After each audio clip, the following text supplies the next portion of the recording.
হাঁস পানিতে নেবার আজ প্রথম দিন। এর আগে কখনো হাঁস ওইভাবে পানিতে দেওয়া হয়নি যেভাবে তারা চায়। আজ ঠিক সেইভাবেই পাবে যেভাবে তারা চায়, কারণ আজ আমি হাঁসগুলো খালি নিচ্ছি। পর্যাপ্ত পানি রয়েছে সেখানে, তারা মন ভরে গোসল করবে। দেখুন কিভাবে ক্যাম্বেল ক্যাম্বেল বললে আমার পাশ পাশ চলে আসে। Campbell Campbell Campbell Campbell Campbell.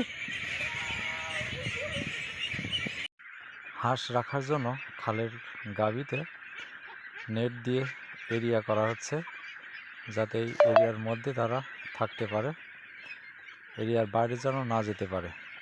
তবে মাঝে মাঝে উন্মুক্ত করে দেওয়া হবে। দেখুন কিভাবে তারা খালের ভিতরে পানিতে গোসল করছে, খেলা করছে, খাচ্ছে এবং আবার ডাঙ্গায় এসে গা শুকাচ্ছে। কারোর ভালো লাগে কি না জানি না, তবে আমার খুব ভালো লাগে। ছোটোবেলা থেকেই খুব আদর স্নেহ ভালোবাসা দিয়ে তাদেরকে বড় করছি। এই যে আমার ঘর, এই ঘরেই হাঁস থাকবে। এখনও কাজ চলমান, কাজ চলছে, তবে আগামীকাল শেষ হয়ে যাবে ইনশাআল্লাহ। যেমন খালের নতুন পানি, তেমন ওদের খালে নতুন আশা। ওরা যেন ফিরে পেয়েছে এক নতুন জীবন।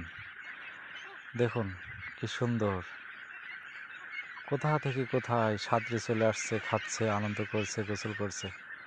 সত্যিই খুব ভালো লাগছে। সকলের জন্য দোয়া করি, আপনারাও আমার জন্য দোয়া করবেন, আমার ফার্মের জন্য দোয়া করবেন। সবাই ভালো থাকবেন, সুস্থ থাকবেন।